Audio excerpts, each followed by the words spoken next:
তো আরেকজনের সংসার ভাঙতে চলেছে ওয়াইটিতে, জানি না কতটা সত্যি কতটা মিথ্যে। হ্যাঁ, মেয়ে শিল্পী। আজকে সকালবেলা আমি খুব চমকে গেলাম মেয়ে শিল্পীর একটি ভিডিও দেখে। কন্ট্রোভার্সি জগতে আমরা একে অপরের কন্টেন্ট নিয়ে আমাদের অনেক লড়াই হয়েছে, সেই নিয়ে আমি কিছু বলতে যাব না, কিন্তু সংসারটা দেখে তো যথেষ্ট সুখী মনে হতো। মেয়েটি কিছুদিন আগে ডিপথেরিয়ায় ভুগে বেলেঘাটা আইডিতে খুব মৃত্যুর মুখ থেকে ফিরে এসছে, এবং সে সবসময়তেই বলতো যে আমি খুব সুখে আছি। কিন্তু হ্যাঁ, সে এটাও আগে বলেছে তার ভিডিওতে যে তার এখানে বিয়েটা তার ইচ্ছে খুব একটা ছিল না, তার জামাইবাবু সেখানে বিয়েটা দিয়েছে। সে বাইরে থাকে, খড়গপুরে থাকে, রেলে চাকরি করে তার হাজব্যান্ড। সে কিন্তু ভিডিওর মধ্যে সবসময় বলে যে না, তার হাজব্যান্ডের সঙ্গে তার সুন্দর সংসার দেখে অনেক হিংসে করে। তাহলে আজকে কেন ওয়াইটিতে আসতে হলো তাকে? এভাবে কেন বললো? সে কি নাটক করছে? না, সে নাটক করছে না বোধহয়। তার অনেক দিনকার রাগ ক্ষোভ থেকে আজকে সে ক্যামেরা অন করে বলতে লেগেছে, বলতে বসেছে যে এই বাড়ি এই ঘর সে ছাড়বে। শিল্পী কিছুদিন আগে, জানি না আমার থেকে ছোট না বড়, কিছুদিন আগে সে বাপের বাড়িতে চলে গেছিল অনেক দিনের জন্য। অনেক কন্ট্রোভার্সি ক্রিয়েটার তাকে এ নিয়ে কথা বলেছে যে ওর বরের সঙ্গে অশান্তি। কমেন্ট বক্সে অনেকেই বলছে যে ওর হাজব্যান্ডের অন্য রিলেশন থেকে তোমার এরকম অবস্থা, বুঝতে পারছি।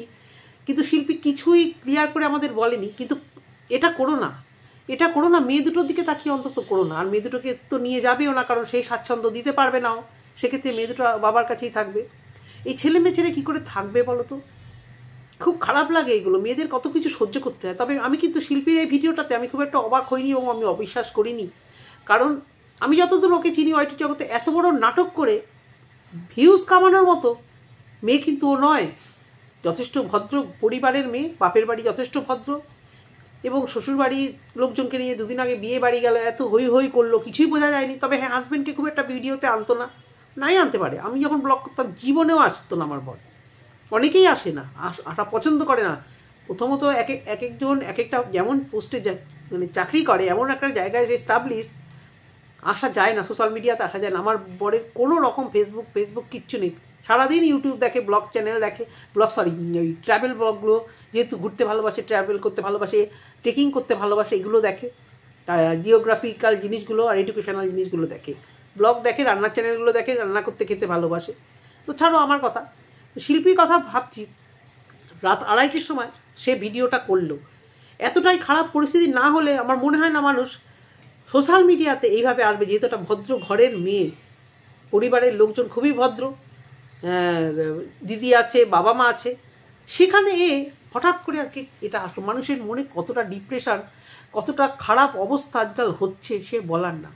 কিন্তু আমি বলবো মেয়ে দুটো একটু এস্টাবলিশড হয়ে গেলে, চলে গেলে বোধহয় বেশি ভালো হতো।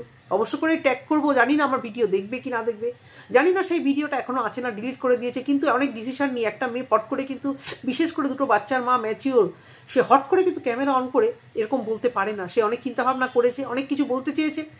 সেও বলছে সে হয়তো ভিডিও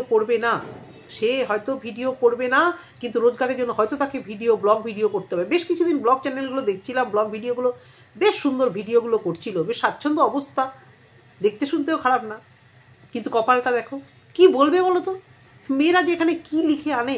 হ্যাঁ, ছেলেদেরও আছে, প্রচুর মেয়েরা আছে ভীষণ দরজাল। এই যে দেখছো না, আজকে আমাদের সন্দীপ বাবাজি বল, তার কপালে কী দুর্ভোগ লেখা আছে, সমস্ত কিছু ভালো থাকা সত্ত্বেও। না, জানি না সন্দীপের ক্যারেক্টার কীরকম, আমি সেটা এই ভিডিওতে বলতে আসছি না, একেবারেই ঠিক না বলেই তো এতটা রটছে। কিন্তু ছিল, আগে ভালো ছিল। তো শিল্পীর কী কন্ডিশন, হাজব্যান্ডের নামে কোনো কিছু খারাপ কিছু বলেনি, কারোর নামে খারাপ কিছু বলেনি, শুধু বলছে দেওয়ালে পিঠ ঠিকে যাচ্ছে, আমি আর পারছি না, আমি এখান থেকে চলে যাচ্ছি। তো অবশ্য করেই দেখতে থাকবো কি বলে কি না বলে। কিন্তু আমার এইটুকু মনে হয় না যে ও সামান্য নাটক করার জন্য আজকে ক্যামেরা অন করে এটা করছে। কোনো হাজবেন্ড, ভদ্রঘরের লোক এটা কখনো সহ্য করবে না। অনেক কিছু ভেবে চিনতে সে আজকে ক্যামেরার সামনে বলতে বাধ্য হয়েছে। এতটাই খারাপ লাগে বাচ্চাগুলোর মুখের কথা ভেবে। আমি কন্টিনিউয়াস হতে ভিডিও দেখছিলাম, দুদিন আগে মেয়েটাকে স্কুটি চালানো শেখালো, মেয়েটা হাতটা প্র্যাকটিস করাতো, মেয়ে দুটোর জন্য অসম্ভবভাবে খাটতো।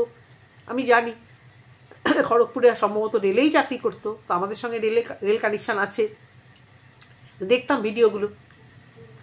তো আজকে জানি না ও এখন বাড়িতে আছে না বাড়ি থেকে আদৌ বেরিয়ে গেছে। বেশ হন্তদন্ত এসে রাত 2:30টার সময় মনের কথা বলে ভিডিও করলো।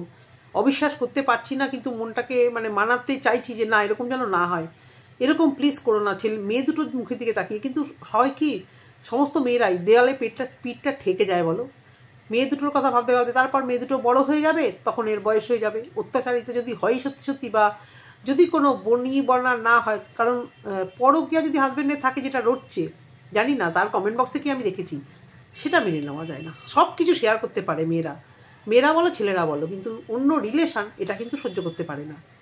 তো জানি না শিল্পী এখনও বাড়িতে আছে কি না। শিল্পী তোমরা জানো, তার ব্লগ চ্যানেলের নামটা ঠিক মনে পড়ছে না আমার, কন্ট্রোভার্সি চ্যানেলের নাম তো শিল্পী। তো ভিডিওটা দেখেছি, আমার মানে খারাপ লাগলো। আজকে সকালবেলা আমি ভেবেই নিয়েছি যে ছোট্ট একটু কথা আমিও বলবো। একটা ভালো মেয়ে কন্ট্রোভার্সি করে, সে অনেক রকম কথা বলে, আমরাও বুঝি, তার মানে যে মানুষ খারাপ সেটা তো কখনোই বলবো না। এমন কি হলো যে তাকে ঘর দোর ছেড়ে এইভাবে বেরিয়ে যেতে হলো, এইভাবে সোশ্যাল মিডিয়াতে বলে বেরিয়ে যেতে হলো? আর যদি এটা ভিউজের জন্য হয়, এর থেকে ঘৃণিত কাজ আর কিছু হবে না।